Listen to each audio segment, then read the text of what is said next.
Welcome back. I'm glad you're here. Take a seat or stand, make yourself comfortable. What I have to show you is of the utmost importance, and can't wait a second longer. You see before you, perhaps the most prodigious discovery known to the metaphysical science community. Look familiar? It's the first, and I mean very first, edition of Tobin's Spirit Guide. The holy grail of supernatural encyclopedia. I finally tracked this down a week ago, and it just arrived. I had to overnight it from... It's best you don't know. Now, I can't deny that my possession of such an extraordinary artifact does naturally provoke questions as to how and where I got it. It's no secret that Tobin is a hero of mine. Throughout Ghostbusters operations, the Spirit Guide has been our de facto resource. Even now, over 100 years since its first publication, it remains the most respected compendium in the paranormal investigative medium. No other researcher, metaphysician, or common raving supernatural-obsessed maniac has gone to the lengths that Tobin did to chronicle that which is not of this world.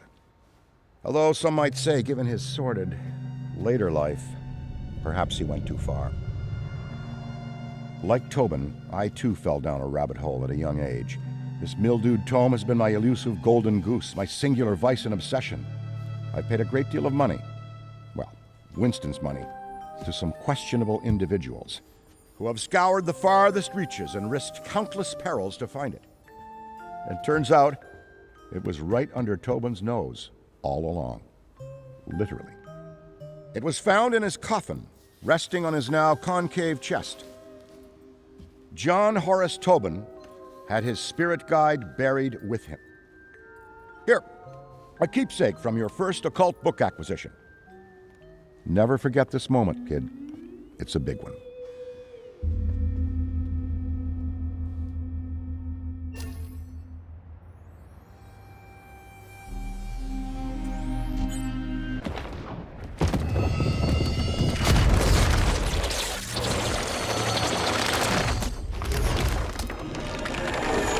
You there! Yes, you, Ghosty. Tremble in trepidation, for before you I stand, the magnanimous purveyor of the paranormal, leading scholar on the supernatural, once known in another dimension long ago as John Horace Tobin. I have shed my mortal coil and appear to you now, lost spirit, as the gatekeeper between the world of the living and what lies beyond. Behold! Behold! Oh, bugger. Give us a sec. There we are!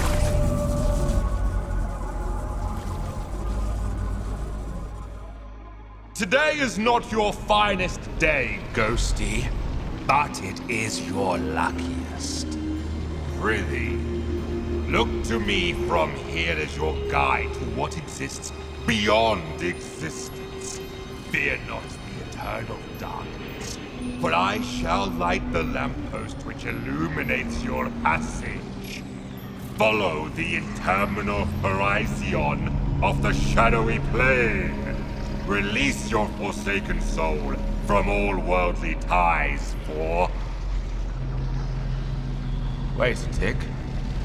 But you're not bloody dead, are you? Then what in the name of Saint Stephen are you doing here? Look, I haven't the foggiest how you fumbled your way into this realm, nor do I care. Despite your spectral facade, you don't belong here, and quite frankly, you look ridiculous. And that's coming from a talking ledger. Evidently, the fates have a piss-poor sense of comedy. Well, this certainly puts a spanner in the works. My assigned duty is to serve as mediator for the recently deceased again, not you. I take the dead, teach them the ropes, so to speak, and send them on their hauntings. Oh, but perhaps Yes. Yes, Ghosty! I've got it!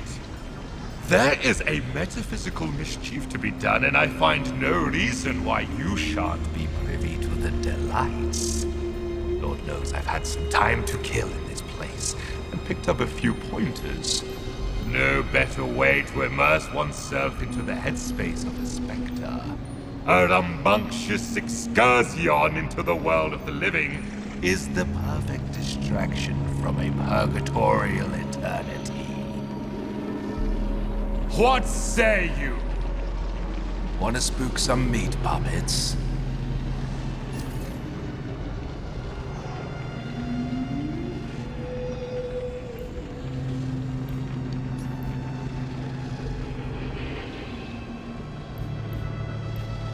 First, you need to find your footing. A figure of speech, of course, because as you've probably noticed, you haven't got any feet. Get a feel for... Well done, Ghosty. Say, are you a quick learner or have you been dead before? Well, never mind it. See the giant schism in the sky over there? That is a rift. Once you enter, you'll be transported to your very first haunt. So, make haste!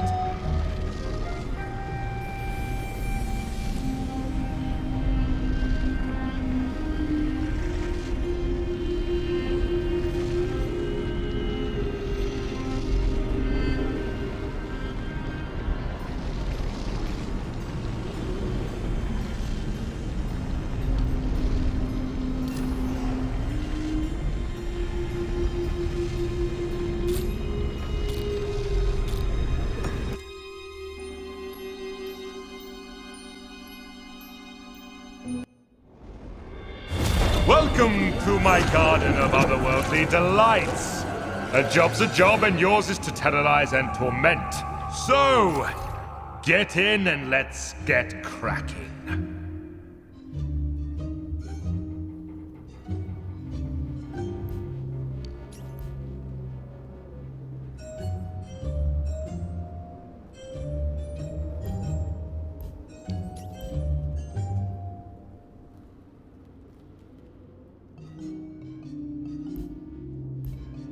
A bevy of charms and abilities reside at your disposal with which you may scare and wreak havoc. Conserve if you can, Ghosty, for your psychokinetic energy is a precious commodity.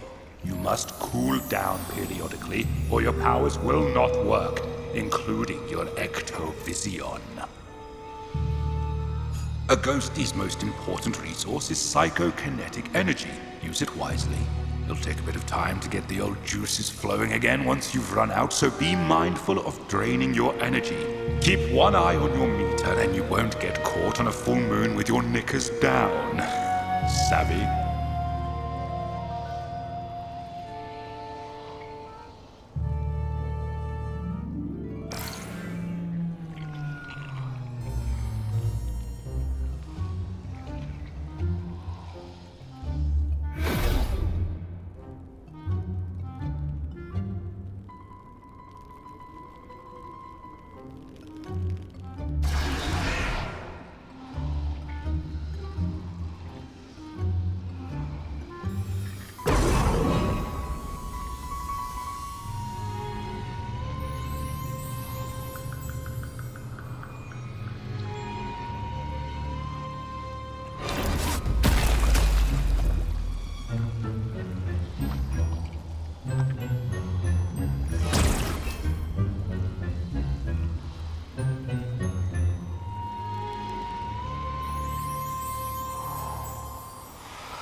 Never underestimate the rewards of cowardice. Behold!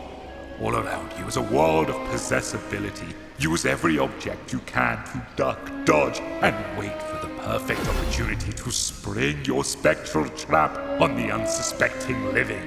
If one of those egregious ghost hunters is nearby, possess an object to hide. while your energy recharges inside a possessable object, be wary. Your recharge rate will suffer if you move the object. Why don't you try possessing something now?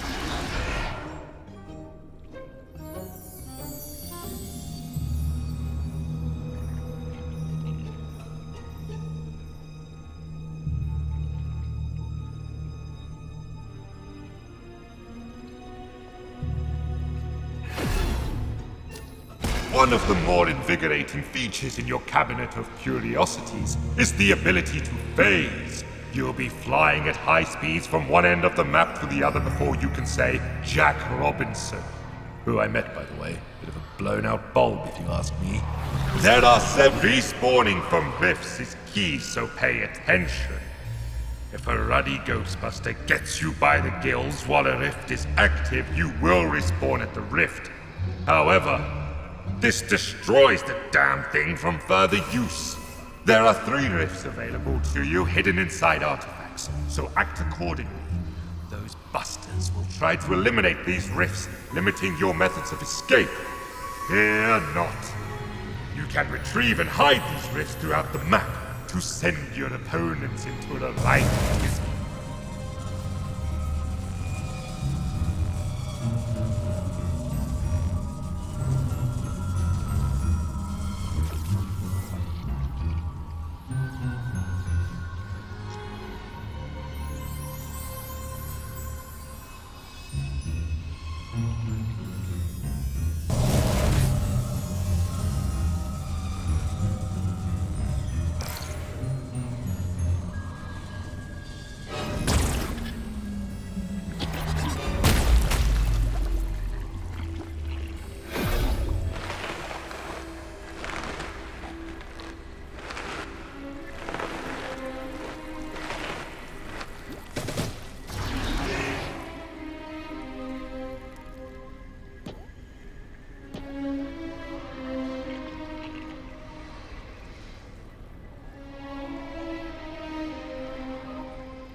A full location haunting starts with teeny tiny baby steps. Try individually haunting different rooms to increase your power, allowing for faster energy regeneration.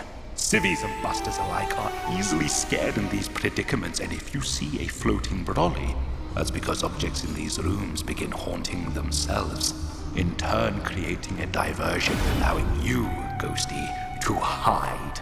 You can actively haunt objects too, but why waste the energy, I say?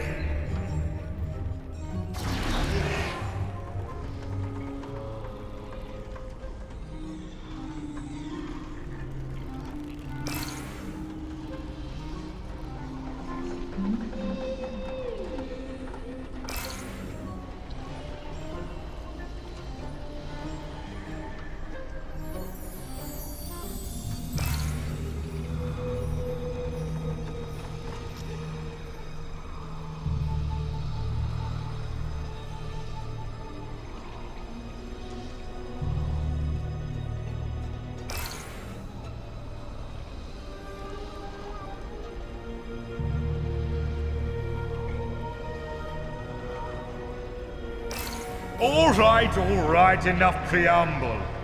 Let's get to the good stuff. Horrification. As an otherworldly, albeit temporary spirit, you are denied so many earthly pleasures. Therefore, we must fill the void with other exquisite delights. That's right. Scaring the pants off anything that moves. Try it and let me know how it goes.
The best defense is a strong offense. Or is it the other way around?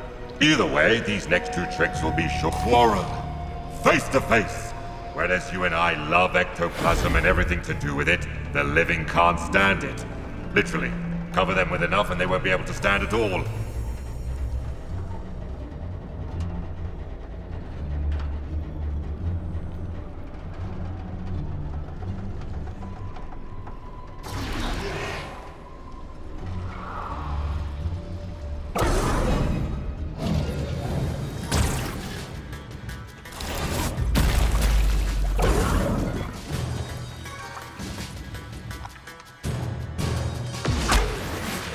Oh no!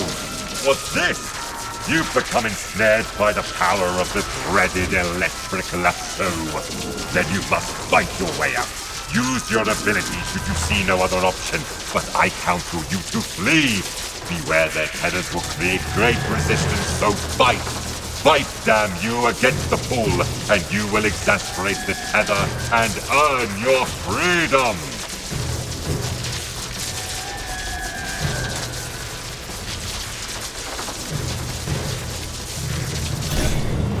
If, God forbid, you are pulled into the final ghost trap field, it's curtains for you.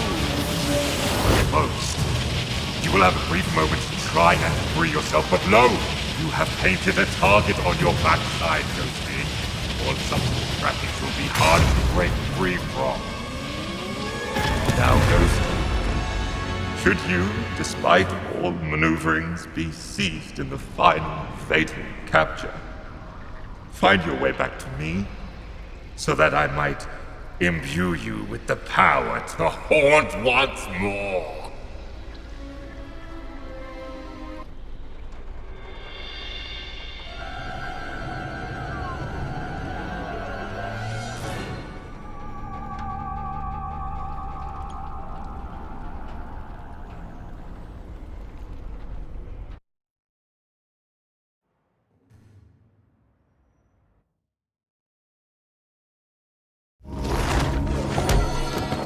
Whoa, kid. You still with us? You look like you saw a ghost. I know it's the job, but still, you look scorched. Call me delusional, but I wager there's more to this book than meets the eye. But don't worry. You and I are going to figure it out. Anyway, we best head back to the firehouse for now.